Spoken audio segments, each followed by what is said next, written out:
Hello and welcome back to my RC channel. I'm AndyRC and today I'm going to be showing you how to build my 808 16 based FPV plate. So let's go through all the stuff that I used in this build, starting off with the 808 16 camera.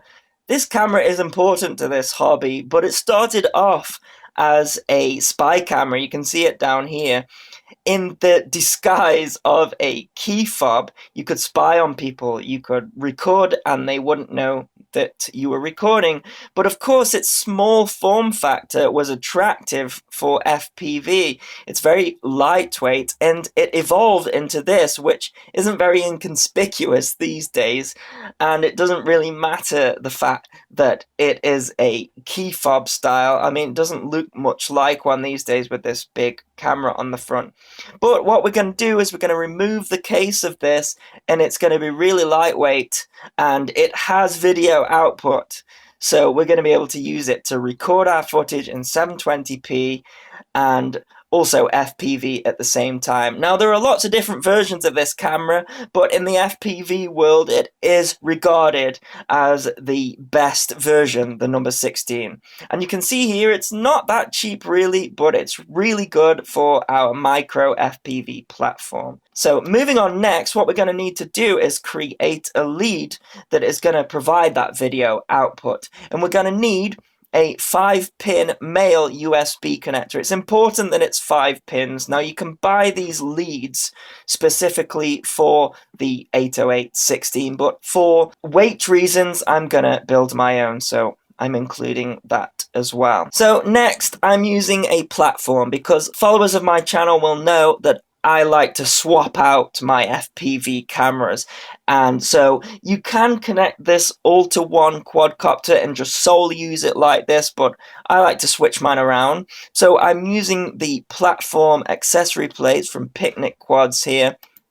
And at this point I should mention the quadcopter that I'm using for this build. I've got many micro quadcopters. I'm going to be using the Alienwee based quadcopter. Go and check out my Alienwee video. It's that setup, but you can basically strap this to anything that you want. As long as it's got a 1 cell 3.7 volt battery, it can go on absolutely anything you desire. So I'm going to be using the 120 size, and I'm going to be using the lightened version and the carbon version there. Next, you're going to need plenty of hot glue. You're going to need a soldering iron as well and soldering skills, but I believe anyone can solder, so I'm not including that. But yes, plenty of hot glue. We're going to hot glue all this stuff to this platform. Next, you're going to need a 1.25 pitch JST connector. Again, this is optional, but as I like to swap stuff, these are really lightweight and really good for adding and taking away connections. Rubber bands. I'm gonna band this to the quadcopter. Again, completely optional, but this is what I'm using. Next, we are using the 5 volt step up, step down regulator from FPV Hobby. These are absolutely awesome, and they're kind of like a mini power distribution board as well. Anyone that's into bigger quadcopters will know all about power distribution. You're going to need a micro SD card. You don't need an expensive one for this because we're only running at 7 megabits per second, so you can get one of these really cheap ones here. A class 10 is probably overkill, but it's going to work. You just need to make sure that whatever card you're using can cope with the 7 megabits per second. Next, I'm using the ready-made RC Pico VTX. These are awesome. They're lightweight. They don't get very hot, so you can hot glue them into the frame. Next, I'm using the Parrot Rolling Spider propellers. Why? Well, they give extra thrust than the Hobson propellers. The Hobson propellers are going to work fine, but these give that little bit extra for that extra weight that the FPV plate is going to have. You need to be really careful with these though. I bought 3 lots of these propellers and they're expensive,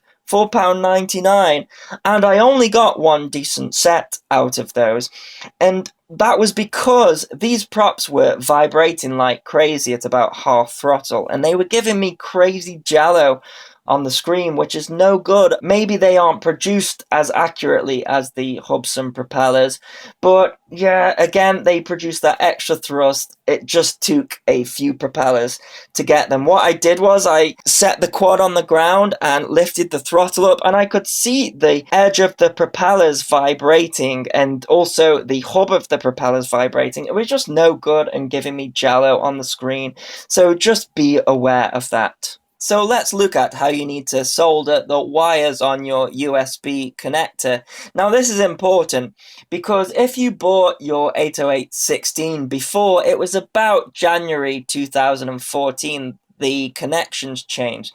And they did that for a good reason. So this is a screenshot here from RC Groups, and you can see here these are the 5 pins there, and the video out goes on this pin there, the ground on this pin there, and the voltage on this pin there. We're not actually going to be using the voltage for this build. You'll see why that is later.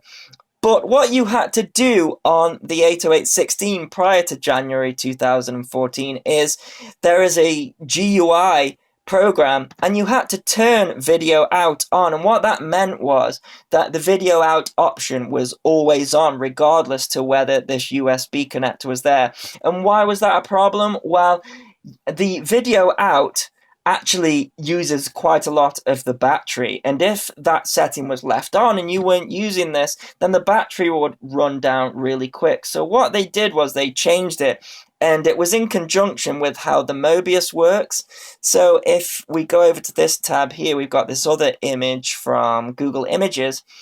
What they did was they made it so that the video out was only enabled if those 2 pins there on the ground were shorted. That enabled the video out, which is better, because if this isn't connected and you're not using it for that function, then your battery's not going to run down. And they switched it so the video out pin is there and the positive voltage in is there. Again, we're not going to be using this. So one of the first things that you're going to want to do is decase your 808-16, because we're going to lose a lot of weight that way. But you want to make sure that you solder everything together before you hot glue it onto the frame. So next we're going to connect our JST wires to the 5-volt regulator. I thought I'd use the image from FPV Hobby because it's the clearest.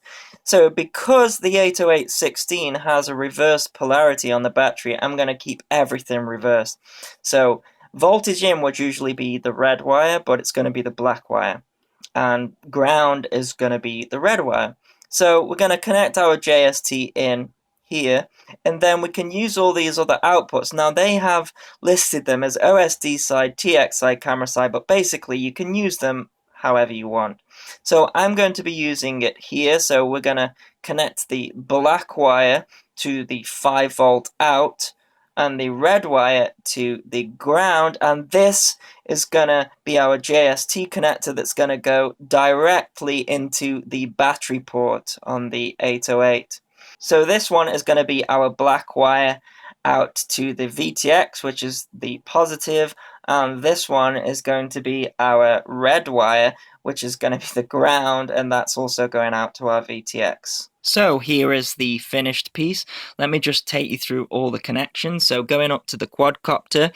Now usually the red wire here is the positive and the black wire is the negative, but because the 808's polarity is reversed, what I have done is I've taken the red wire of the JST connector and connected it to the negative, and the black wire is connected to the positive, so everything is backwards to how it usually would be. Then we've got this female JST connector here that goes into the 5-volt regulator there, and then from there we've got 2 connections. We've got the negative there on the red wire and the positive on the black. That comes around the bottom there and connects directly into the JST connector of the 808, so that powers this.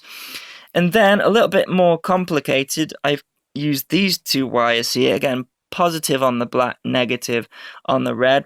That comes underneath here to another JST connector. Again, the JST connectors are absolutely optional, but I like to disconnect them for testing. That one there, the red wire is negative, and I have spliced that into the negative of the video out and the negative of the VTX there.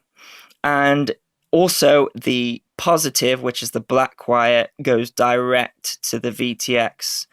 And obviously the video out as well goes to the VTX. So that's it. You have to be really careful how you wire all this up. Otherwise you'll get some smoke. But if you follow these instructions, then you should be on your way. Now, a couple of important things. Make sure that when you hot glue it to the frame, you can access the buttons here. You can turn it on. And that is why I'm using the carbon frame, the slightly bigger one, because it allows us to access the buttons underneath.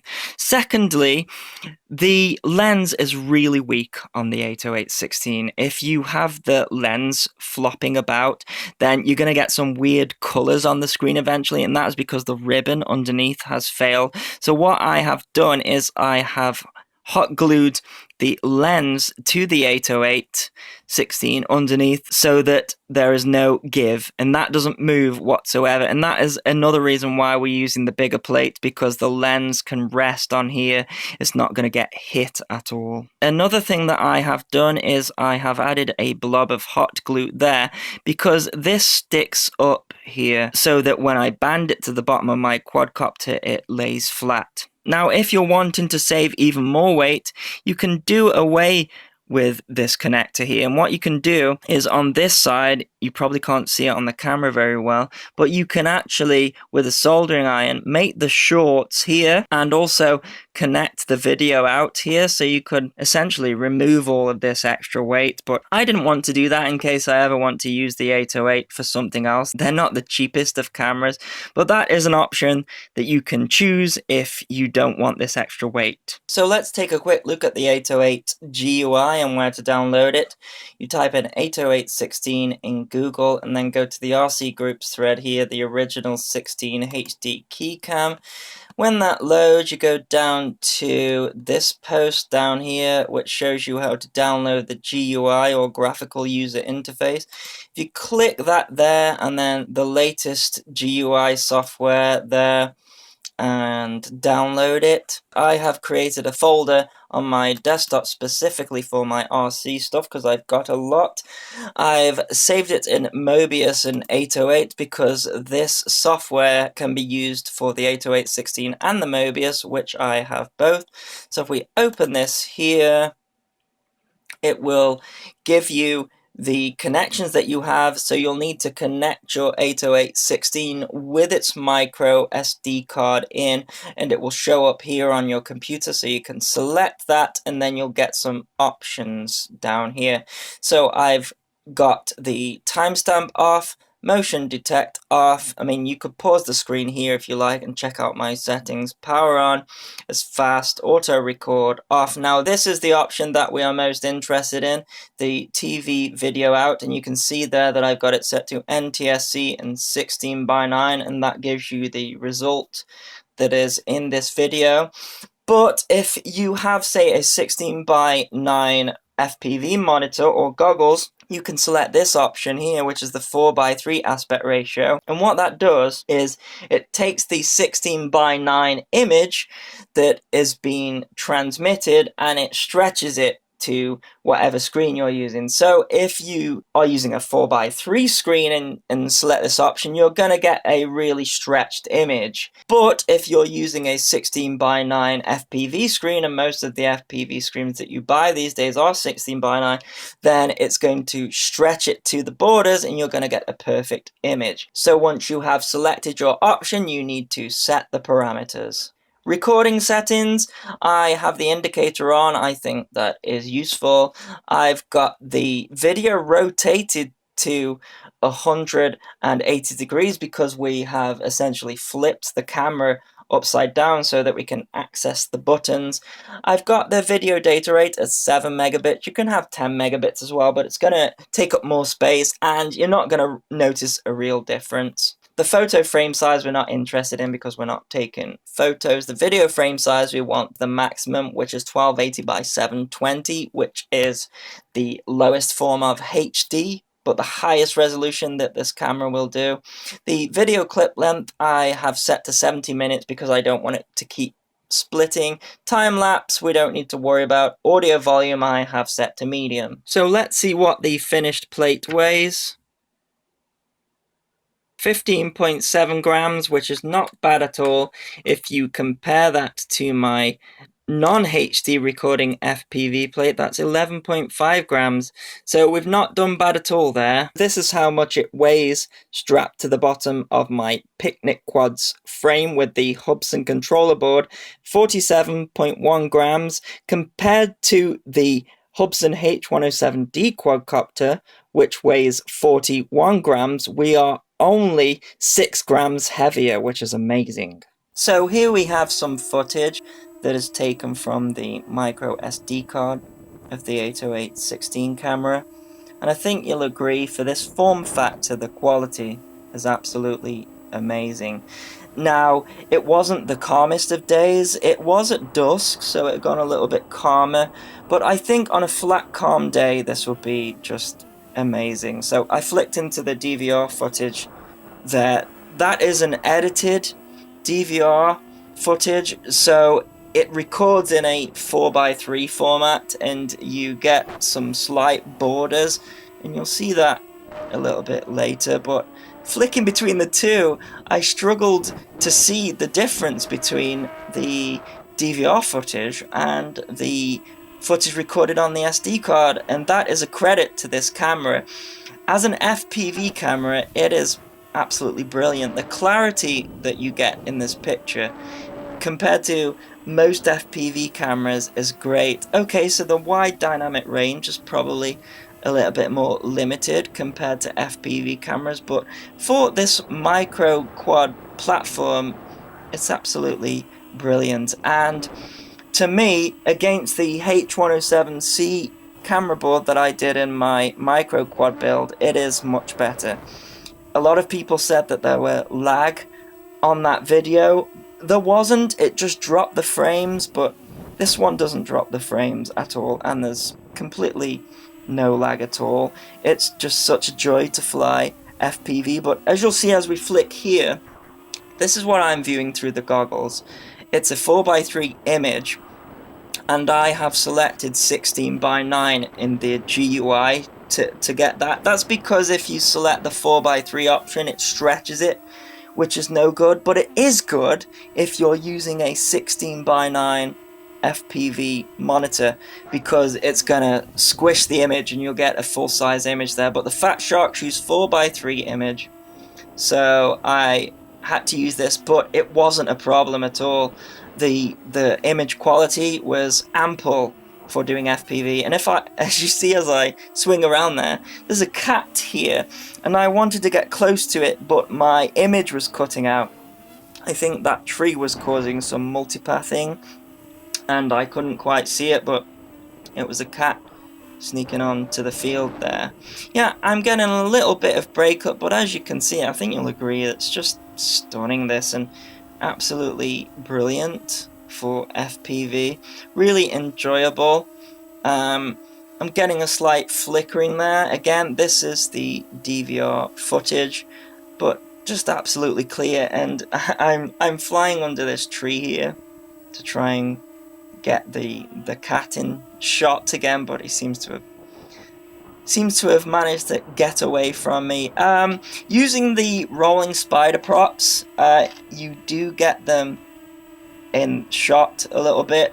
I could probably move the FPV plate further forward, but that doesn't bother me so much these days. You can see there, just in the corner, as we do a roll. And this is an example there of the dynamic range of the 808, but we're not going to get better than that. It doesn't get better at this size, quality-wise, but at dusk time, which is really the only time that I can fly, the sun is often on the horizon, and the camera doesn't deal very well with that, but neither does the Mobius camera. A lot of these action cameras don't deal well with it. But you can see there, you kind of get this kind of judder in the brightness. It's not smooth at all. It kind of does it in stages. That was the word that I was looking for. So the best time to fly with this is really noontime, when the sun is above, and therefore the light is going to be more consistent. One thing that I noticed though, and this is probably more of a credit to the DVR and the Fat Sharks, is that in FPV mode it was less of a problem. I never had dark patches. I could always see where I was flying. So I think that is more down to the DVR rather than the camera. So here I tasked myself at landing it on my feet, and I managed to do it, and there we go. This is my result. So thank you so much for watching this video. I hope you enjoyed it. Please continue to subscribe. Cheers.